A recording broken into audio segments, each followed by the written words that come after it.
સમગ્ર પ્રક્રિયા જે છે ખેડૂતોની ખેતરોમાં જે વીજ લાઈન નાખવાની એમાં અનેક સવાલો ઉભા થઈ રહ્યા છે અને એટલા માટે આજે આપણે એ વાત કરવી છે. વાત કર્યા બાદ આપની સાથે આ અંગેની જે બધી વાત કરવાની છે, ખાસ કરીને જે આ શરૂ થયું છે કચ્છ, જામનગર, દ્વારકા, મોરબી અને અહીંથી ઉત્તર ગુજરાતમાં પણ છે અને સુરેન્દ્રનગરના અને મોરબીના પણ વિસ્તારોના ઘણા બધા એવા ખેડૂતો હવે દક્ષિણ ગુજરાતમાં પણ આ જ રીતે વીજ લાઈન નાખવામાં આવી રહી છે. અદાણીની વીજ લાઈન ત્યાં પસાર થઈ રહી છે અને એમાં ખેડૂતોની જમીન ઉપર સરકાર સદંતર ખોટું કરી રહી છે અને એટલા માટે આજે આપણે વાત કરી છે. આપણી સાથે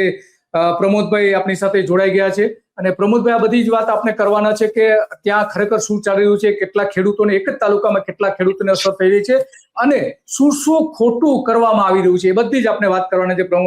પ્રમોદભાઈ તમારું સ્વાગત છે તો ગુજરાત રિપોર્ટમાં. સાહેબ નમસ્કાર. પ્રમોદભાઈ, તમે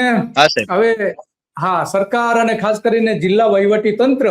ત્યાં જે રીતે ખેડૂતો પર ખોટું કરી રહી છે, ખાસ કરીને વીજ લાઈન નાખવામાં, એના પોલ નાખવામાં અને કોરિડોરમાં, બંને રીતે, અને કેટલાક ખેડૂતો જેને અસર પણ થાય છે, એવા ખેડૂતો રસ્તાઓમાં જે અસર થાય છે, તો શું ચાલી રહ્યું